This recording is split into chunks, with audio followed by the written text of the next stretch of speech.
This week we had a chance to sit down with one of the all-time GOATs in Newfoundland and Labrador hockey, Darren Colbourne. Darren's a former 60 goal scorer in the East Coast League, 60 goal scorer in the OHL, and 60 goal scorer in the DEL2 in Germany. Super happy to have him on the show. Without further ado, let's go. Playing. Let's start off with the very beginning of your career, Darren. And you start off in Cornerbrook Minor Hockey Association. You went away at 15 or 16 years old. Was there under 18 AAA Western Kings back then, or was it something where you had to go play major junior hockey to get an opportunity to be seen? When I played minor hockey all the way up through, actually, Andrew, right until I was in my second year midget here. There was no AAA. It was just midget single A. You played house league here in Cornerbrook, which is amazing to me that I actually got to where I got in the short amount of time. I played until I was 16 years old. I went away when I was 16. And the only way that I managed to get out of here, because back then you were eligible as a Newfoundlander to be drafted in all three leagues. I got picked to try out for the U17 team in Fredericton. And I guess Sherry Basson at that point was still involved in the national junior program. So back then, the U17 program was Atlantic, Ontario, Quebec, and the West. The Atlantic obviously was the poor cousin of all the other three. Jean Perron, this kids, you'll have no idea who he was, but Jean Perron was the coach of the Montreal Canadiens. He came down and told us, guys, you'll be lucky if one of you guys here out of the 55 kids that are here even comes close to making it to the NHL. He was correct. Actually, two players from that group that year were Everett Santapass and Cam Russell. From that group actually went on to have a half decent career in the NHL. But it's all relative to the size of the area where you're coming from. To get back to your question, I got noticed by Sherry Basson, the general manager of the Oshawa Generals in 1985, the summer tryout. I remember the exact point in which he grabbed me and said, "I want you in Oshawa." At that point, I was a defenseman, believe it or not. If you can believe, I was a defenseman. I cannot believe that. I cannot believe it. I was an offensive defenseman, but I can remember a guy that was bigger than me. We were doing a drill in the corner. Defensemen were standing on the hash marks. The guy in the corner was coming out of the corner. I had to stop him from going to the net. He came at me. I stood him up. I dropped him on his rear end. And I can remember looking in the glass, and Sherry Basson was standing there and looked at me, and he banged on the glass and he gave me a thumbs up. So I said, "Oh, that's pretty cool." I had no idea who that was, Sherry Basson, but this guy gave me a thumbs up. Next guy up, same thing. I put him on his rear end, and I think he stayed there and watched that one. At that point, that was it. I never heard from anybody else until the end of June, and I ended up getting drafted in the 6th round to Oshawa. So that summer, I prepared and went away. I had no idea what was coming for me when I showed up in Oshawa and the OHL. I was a greenhorn coming out of Cornerbrook, Newfoundland. Never saw a fight, never had to fight, but that quickly became my life for almost a year and a half.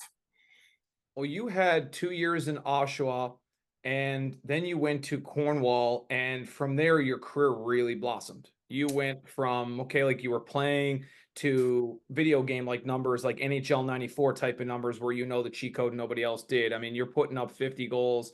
Your last 2 seasons, you put up over 100 goals and you were 100 points back-to-back years. What really clicked in Cornwall?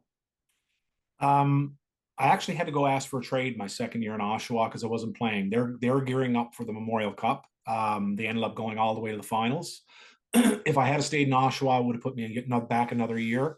It hurt me. It hurt the team obviously, because once you say that, you're ostracized. They don't want anything to do with you.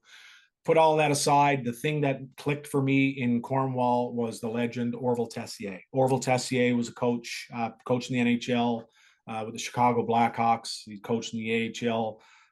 Superhuman being from Cornwall originally, and he as soon as he brought me in, he put me on the first line, and I have no idea why. So I ended up playing with two great hockey players that year, first rounder Craig Duncanson and another guy, Larry Mitchell. And I got an opportunity to play every third shift, and I got to play power play. So that's where I kind of found my niche for power play. I had two great guys, one guy who got the puck and the other guy got the puck to me. And I just I fired it. And again, I just learned how to shoot the puck from everywhere. And that's basically what I did in Cornwall. I had opportunities galore because of Orville, and God rest his soul, he's gone now. But if it wasn't for him, I would never had the opportunity that I did. You mentioned that you had a great shot and you worked on it and you were shooting from everywhere.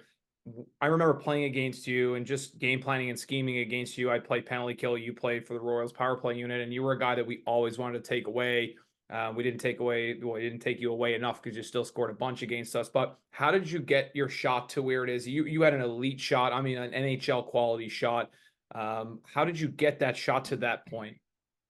Andrew, I can remember, and it's all about you. You talk about the outlier. So do something for more than 10,000 times, and you'll become good at it. I would say multiply that by 50,000 times, because I can remember I didn't learn to shoot on the rink. I learned to shoot on the road, just by myself, letting it fly. Wherever I could, I'd shoot in the rink as a rink rat. I'd fire pucks, balls, tape, whatever. You learn to do things, and it's no different in anything in any sport. If you do it enough and you find the right, I guess, technique, it happens for you. But I think I really learned the footwork of it. And you being probably one of the best skaters I've ever seen, you learned your edges and you know your edges. And obviously there's edges that have to be learned for taking a one-timer or shooting on the off foot or that type of thing. I tried everything, and I just learned to shoot the puck. I found my honey spot, or my power spot when I'd shoot the puck. But more than anything, I got rid of it quick, and not necessarily that hard, but I was really, really accurate. And I got rid of it so quick. Goaltenders were still moving as I was shooting. So, it's a bonus that when you get the puck away, as the goaltender is still moving, you can shoot back on them. You always have that in your mind. But again, and you know yourself, as a natural goal scorer, things go in for you, right? But the key is getting it on net. You get it on net, there's always an opportunity. But I got it away quick. Well, we're on the topic of senior hockey, and you played multiple years of senior, and you're very successful at that level. Have you been watching any games lately? Like, did you take in the Deer Lake series with St. John's Caps?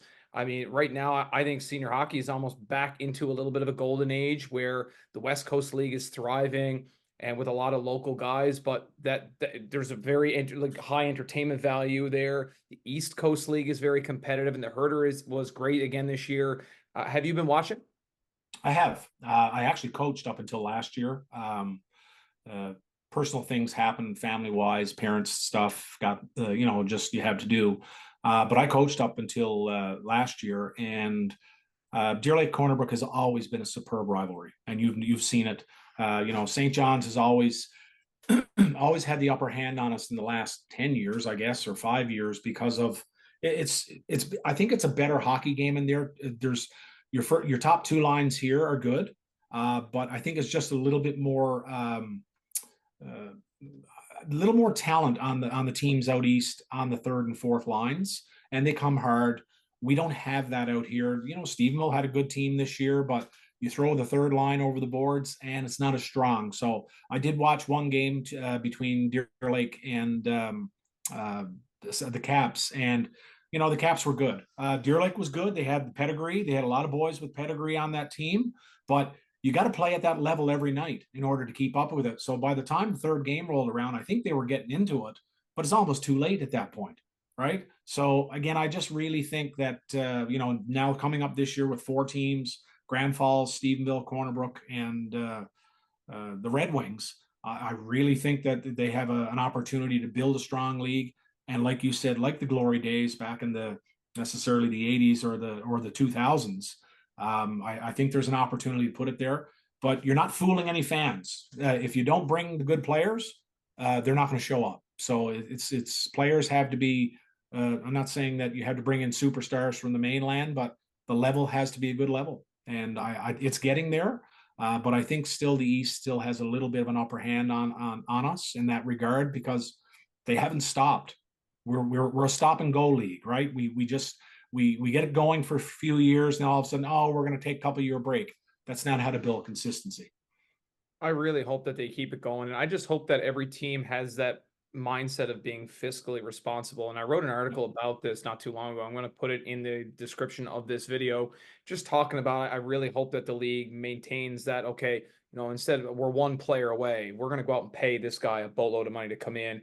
And then that's just, in my opinion, is the downfall of the league. When you start to see that, you start to see big dollars getting thrown around in flights and hotels and everything like that. I think it works right now because there's enough local players and enough talent locally where you're not paying guys what some guys were making back when you and I were playing Yes. back in the 80s. I think that that is the destruction of the league. And I just don't want to see that because I think it's a great brand of hockey. And without the Growlers right now, no East Coast team, no Q team, it's the best game in town in this province at this point. Yeah, no, it's a dangerous situation for players and associations if you're going to get into that big money. And again, I listen. There's a way to do it without doing that. I think it's a little bit of a communist thing. Everybody gets a little, but you can't have guys making that type of money anymore. You just can't afford it. Again, we were flying guys in. We were flying guys in from the U.S. Like that to me is ludicrous. It's not worth that much. There are enough good hockey players around that will work hard to play hockey that you don't have to fly someone in from the U.S. But again, I guess I think the game is going in the right direction, senior. And there's now something for kids that don't go away to play. There's an opportunity to play a great brand of junior hockey in St. John's and play some senior after. Darren, you were incredibly successful at the East Coast League level. You played in the DEL or German one. Is that the DEL that you played in? No, that would be DEL2 now. Okay, Yes. DEL2. You were a Yeah. very successful pro. If I'm a young kid watching this and maybe I'm playing really high level junior and I want to go and play pro at some point, what do you think of some characteristics that make up a great pro? And what does it take to stay at that pro level? Because once you get there, that's great. You're there, you get some contracts, fine. But to be able to have that staying power is what really separates the good from the great. It's no different. If I were to tell a young player these days, it's no different than when you're trying out for a 15U AAA team or what we used to call midget, the 18U AAA. It's someone is always looking to get your job, so you have to be ready. You have to be prepared to go back and be better than you were the year before.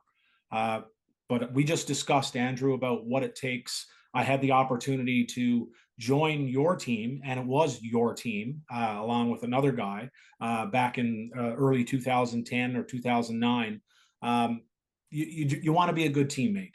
You want to be happy when a guy on your team does something well. You want him to be the same way when you do something well. You want to be coachable. Again, you're doing a great thing with your group, and you can certainly pick out of as soon as you step on the ice, you can say, well, this guy's coachable. This guy's coachable. This guy I've really got to try and get to. That's the number one thing with coaches is you want to be coachable. You have to be approachable to tell someone you don't know everything. And there's always something that you can learn. Whether you think you're the best, there's always somebody better. And you have to work that much harder to be better than them.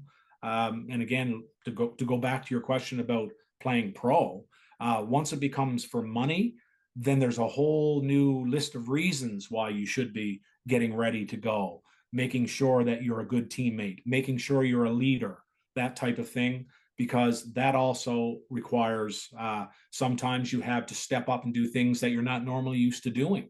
So again, I just looked at it and said, hey, if I can be a good teammate to a guy and just pat him on the back when he does something really well, and just try and be a pickup for him if he does make a mistake, because we make a lot of mistakes. You made a lot of mistakes. I made a ton of mistakes. That's just the way it is. So again, man, that's sports. That's hockey, particularly. The team that usually makes the least mistakes has a great chance of winning. Not all the time, but don't be the guy that is always right. Always listen first, react after. I try to tell younger kids that there's three things that coaches look for, and none of those three things are talent. It's usually work ethic, attitude, and compete level. If you have those three things, then you're probably going to be able to improve. And that's really you coach. I'm involved with coaching. You want a bunch of players that are willing to get better every single day. And like you just said, some players, okay, they're harder to get to, or maybe they don't want to learn, or maybe they just think they already know it all. Those are tough players to work with sometimes Yeah, because at the pro level, if you're hard to work with, there's going to be some guy from Slovenia that's going to come in and he's just going to listen and do what you ask. And sure. or somewhere, and now it's a more global game than ever before. You're seeing two kids from Norway drafted in the first round this year. We're in the top 2 rounds in the NHL draft. So there's more kids playing from all countries than it was even say when you and I were playing. So there's a bigger pot. You really have to be able to work hard and be a good teammate like you were coming into our team with the Allen Cup team back in 29, 2010. And every single guy on our team looked up to Darren. Definitely a good veteran leader and somebody that growing up watching you play in 1994, 95, coming back from playing pro, selling programs at Fielding Gardens for 50 cents each. I think I still have that 50 cents that I would make. But remember watching Yeah. you had this half cage visor. Can you remember that thing? I can remember that. Oh my God, was that ugly? It was terrible. The kids now would say that is not good style. No, it That's what was they'd be not. saying. The only reason, honest to God, Andrew, is because I sweat so much. I could not wear one of the visors because I didn't wear a visor when I played pro. So I said, I was a catcher my entire life playing baseball. So I can see through a mask. So it was just something I knew it was ugly. I said, you know what, though? I can see. And it wasn't steaming up.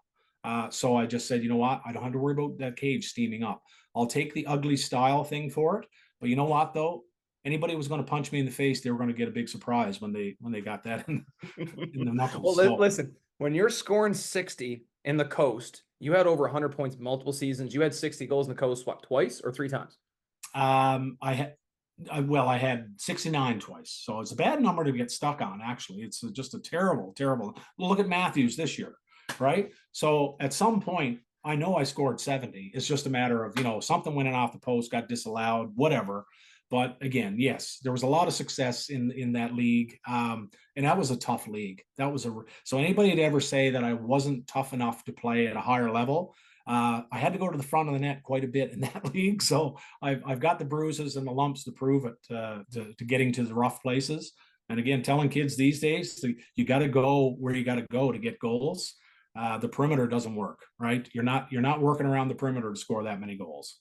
And back then it was a can opener in front of the net too. You were getting a Oh, stick between the legs. Kids don't yeah, understand that. You say can opener now and they're like, what do you mean? Or yeah, you say, yeah, you get a lumber across the shoulders, across the back, across the yeah, small of the back. You had to go in there, and that is where you score goals. A lot of goals are scored on tips and rebounds. We watched the NHL playoffs, and how many goals are okay outside of McDavid? He is just a different planet. He yeah, needs a different league. But everybody else, it's tips and rebounds. You look at Hyman. I mean, yeah, he talked himself into the Team Canada conversation for that Four Nations Cup coming up yeah. because of how good he is in front of the net and how well he complements good players. But shifting gears to baseball, do you think that baseball helped your hockey career? It's the ongoing question about people now. Number one, I won't pull any punches here. I was a great baseball. I was a good baseball player. So I wasn't going to say I'm going to concentrate totally on hockey for 12 months of the year. And again, there's pundits say that you should do play multi-sports and that sometimes at some point, Andrew, you got to say, okay, this is what I'm trying to do. I wanted to go play either it's the major junior hockey or I want to go play, college hockey, or at some point I have to say, this is what I'm going to concentrate on. My situation was I had the opportunity to go play college baseball and major junior hockey in the same summer. So I had to make a decision within 2 to 3 weeks of what I was going to do. And I've always said this. TR asked me the question. He said, why did you choose hockey over baseball? He said, you were as good a baseball player. You probably were a better baseball player than you were a hockey player. I said, I played baseball for 2.5 months a year. Hockey was 11, 10 months a year because I looked at the amount of time that I put into playing hockey, not just at the rink, but on the road. No, it was my passion. And I thought I was better at hockey than I was at baseball. I have no idea what I was. I played at the national level for baseball, but you don't know until you're thrust into it. So, baseball probably did hand eye for sure. Competitiveness, like you just said, you always got to compete. I'd never quit baseball. I never ever gave up. I always wanted to be the guy to have the ball. Again, that goes back to my competitive spirit. Never ever wanted to lose. I'd rather, again, losing. I hated losing more than I loved winning. I just hated losing to the Caps because every year it was the penultimate Caps versus Barons. We had our turns, they had theirs, but it was just a hate love relationship. We loved to beat them and we hated to lose, and that's just the way it is. That competitive spirit that carried through in hockey didn't turn me into a fighter or a killer or anything, but I still carried that hate to lose attitude. All I can hear right now in the back of my head is CORNERBR. Yeah, One rook all the way. Hey, hey, hey, Dave you Roper. you heard that one through your Right minor hockey now, career. I can guarantee it. you're seeing that Barron's blue cheese wagon that was colored up driving into St. Pat's ball field to Yeah, have a big game. And yeah, it's so funny because I'm just picturing that pulling down on Carpathian Road right now. So yeah. memory lane for sure. Brings There, up that's hairs on my arms right now. yep. That's how much I love that. That was incredible. Those were the days. Yeah, I remember like again rink rat, but also a ball field rat. A lot of the Yeah, guys that you played senior with played ball in the summer, so you go yeah, watch the play. It was just a kind of a lead into going out that night. yeah. Something to do in the evening, and it wasn't too far from my house, so I would pop down and watch some games. But yeah, that was a fun rivalry, and I've always been a baseball fan. Go Tampa Bay Rays! Looking forward to 2028 when we get a new stadium. Yeah. Can't So wait to go back this year. Actually, I've seen last 3 years in a row. I've been to see them play. So I love the Rays. I don't mind their stadium right now. Actually, Andrew, I like. I think it's comfortable. Sat right behind home plate the last 2 years in a row. Saw the quickest baseball game in my life 2 years ago. Houston beat the Rays 1-0 in an hour and 58 minutes. That's when they brought in the new the pitching rules, the time clock. 1 hour and 58 minutes. It was a 1-0 game, and I was like, I've never seen it you didn't ever. even have time to have your third beer. I didn't even have time to actually settle in. It was amazing. It was in the seventh inning, and it was like an hour and 30 minutes, and it just went boom, boom, boom. It was incredible. I think it's great for the game. Yeah, they're redeveloping that stadium complex, so they're going to redevelop that gas plant. So the stadium will get knocked down. Actually, at the other end of the parking lot is where they're going to put the new stadium, and they're going to put affordable housing and a museum and so on and so forth. We'll put the link of that in the description of this video as well. Do you miss being on the road with the boys? Because you were a guy that, I mean, we were up in Fort St. John, New Brunswick, or Fort St. John, BC, playing crib in the mud, your own custom game that you had with crib, and I'll never forget it. Jeremy Kavanagh, when he watches this, he is going to die laughing because he learned Yeah, so much on that trip. Do you yeah. miss being on the bus, being on the road, playing in the coast? You would have been on the buses a lot. Is that a part of your life that you really wish you had back? That's the stuff that you miss the most. It's and again, like I said, I can't, Andrew. I can remember maybe one or two goals of all the things that I've done, passes, hits, knocked out, all that stuff. It's the stuff on the road with your buddies. That's the stuff you remember and you cherish, and that's what most of us miss. I'm sure you, as a former player, a great player, you say, "Oh my God, remember that time," or stuff that you can't tell on this show here. Things that happen, whether you are out eating with the team or out later with the team, and things that happen, and you just say only that guy will be able to pull that off. Those are the things that I do miss. Yes, and I've stayed connected. I like going into the room as a coach, but I know when to give the players their time and their space. But it's still nice being part of it. That's the big thing. I don't have to play anymore, but it's nice to be part of it and to hear the talk and to see the same stuff that kept happening 40 years ago still happens today. It's still fun to be a teammate, and it's fun to be a good teammate. And you've been a teammate for a lot of it. Your career has spanned a very, very long time. Your longevity in the game has been incredible. Now, as a coach, I think that's awesome. You're giving back to this next generation. You were an NHL draft pick as well. I don't think a lot of people know that. Detroit Red Wings. Just go over that day. Did you know you're getting drafted? It was later in the draft, but did you know it was going to happen? Was it like a guarantee? Did you go? Just kind of go over that day. I just I was hoping I would. Obviously, it was a very late pick, and when the year that I got in 2015, I got inducted into the ECHL Hall of Fame, and uh, the speaker or the guest speaker was Jimmy Devellano, who was the general manager. Along with Neil Smith, who drafted me to Detroit. Now, I said in my speech that I was a steal in the 11th, but the 11th round, 227th overall. But again, I went to 4 of their camps. But again, they put me right up on the first line with Adam Graves, and I had an opportunity to shine.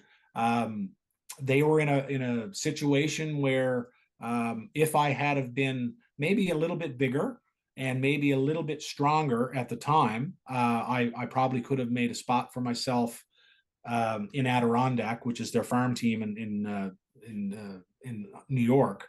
But I was sent back to play my overage junior. I was the last drop from Detroit. I was also the last drop from the Adirondack Red Wings. Adam Graves took my spot both times. So it was, it was bittersweet. Good guy. But here's a guy who goes on and plays how many years of NHL hockey, wins Stanley Cups. But I was right there with him as the last guy sent back both years. So again, people don't know that either. But everywhere I went, I had the opportunity to play on a top 6 line, and I also had the opportunity to be a scorer because his nickname for me was Snipe. Because he just passed me the puck and I shot, and we had some success. And for 3 years, 2 years anyway, they put us on the same line, and it was fun playing with guys of that caliber. But most people think, yeah, you got drafted, yeah, you didn't go anywhere. They kept inviting me back, so I kept going, and never ever got a spot in Detroit, but signed a couple minor pro contracts and spent 3 years in Europe. So again, you look back at it, Andrew, and you say, what would I do different? I wish I had something like Vision Hockey Group to prepare myself to go back. That will be something that these young players have to look forward to, is that they're not on their own. They don't have to go out and find something, go out and say, I've got to go get ready. No, you've got guys getting you ready, helping you get ready. That's what I needed. I didn't have that. That wasn't available to me in Corner Brook, Newfoundland in 1985 through 89.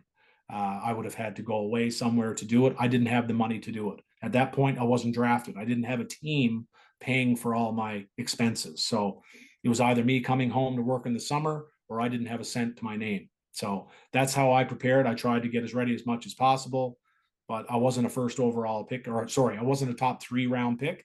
I had to make sure that I was, I had money in the summer because we weren't rich, and I had to do my end of the duty at home. So, it was a lot of fun. And again, would I do things differently? Some things, but definitely would have prepared differently, like using your group or someone like your group to prepare and make sure that is not my excuse, that I'm not ready.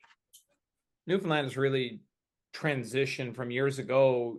That was the case with Harold Druken. That was the case with a lot of players, that there wasn't a whole lot of options here to help you prepare locally. You come home from the summer from playing major junior, and there just wasn't a whole lot. Like, a lot of rinks didn't have ice on. So it was just a totally different, I guess, dynamic. But now it has definitely changed, and there's more options for players, and I think you can still develop at home. And if you're coming home from away, there's more options now than ever before for players to continue to improve, and they don't have to go to Toronto or go to Boston or go down and work out with their team. There's trainers here now. I mean, just think, growing up, Bobber Thompson was my first trainer when I was year 2000. I was 15 years old. Kids are training at 11 and 12 now. Nobody ever trained at 11 and 12. You did push-ups and you played street hockey. Now it's kids are doing hockey-specific workouts and eating properly. I didn't know anything about nutrition until high school. I'll be genuine. I was like, I wouldn't know an orange from an apple from a granola bar at that age. But now, like, these kids, the camps bring in nutritionists, and camps bring in these people. So the education, and YouTube exists. When we didn't have YouTube, you'd have to go study Encyclopedia Britannica if you wanted to learn about nutrition. So the kids just have a really good opportunity now, much better than what we had. But at the same time, there's a lot of drawbacks of this too, because there's more distractions. And like you said, you worked on your game, 50,000 hours of shooting and doing lots of work on your game on your own. Now it's okay. I got MSN, I got Snapchat, I got Instagram. So there's a lot of distractions for players now, for sure. Let's talk Europe. Yeah, it was fun. Over in Germany, what was Germany like? I mean, you're in Germany in the late 80s, so that's a really unique time for Germany.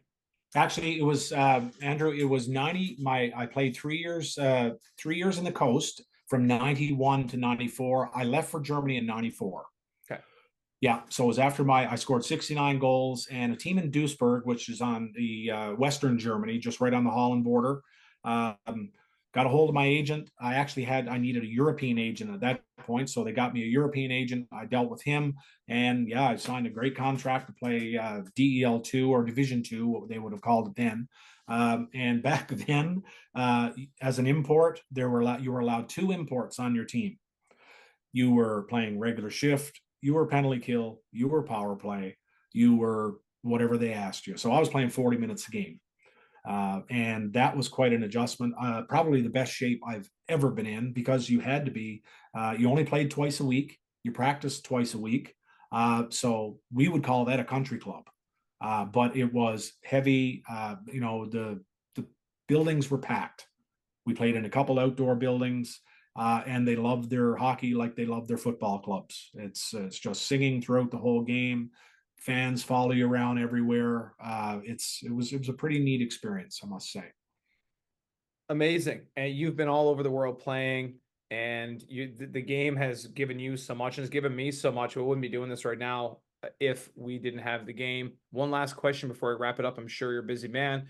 Let's ask the one question. Okay, you've got that thing in Corner Brook, that rock, and everybody looks at it, and I can never see the face in the rock, right? Okay. I'm always the one that drives by and I'm looking at it kind of funny. I'm like, man, I still don't see it. So anyway, I guess my imagination is not the greatest. But if you were to put 4 Newfoundland hockey faces in that rock, your Mount Rushmore, who would those 4 faces be? Wow. That's well, again, you got to go with the boys that won the cup. Again, it's the way things have changed with hockey in Newfoundland. Like I said, when I went away, it was like, holy shit, this guy gets to go away. Now everybody has a chance to go away. That's not a so I would definitely say Cleary. I would definitely say Mr. Faulkner. I would definitely have to say Michael Ryder. Again, you win a Stanley Cup and you're a big part of it. You have to be on that Mount Rushmore. The 4th one, man, I love Newey. Newey's a nice player. Mercer's a nice player, but for a soft spot, I think for what he did for his size, I got to go with RP. All right, you know what? He's gonna love hearing that. 72 years I young. watched him play. I watched him Just play. hit 72. And we played mini golf on the weekend, and he Yeah, was not his usual sharp self on the felt. So yeah, yeah, he's gonna be super happy hearing it from you for sure. Mine would be, actually, I have a unique 4th spot. Cleary, yeah, for sure. I had Ryder. I mean, I don't think you can not put him in there. yeah, He's the all-time leading scorer of Newfoundland for yeah, NHL, so he's got to be there. I'm going to get him on the show sometime. I also had Teddy because a good friend of mine and had lots of points yes. in the NHL, so he's a guy that I have to put on there. He's a guy that I still look up to and respect as a good friend. My 4th guy, you play with him. He's been on Shoresy, Terry Ryan. Yeah, yeah, no, definitely. He is unfortunate for Terry that things happened the way they did.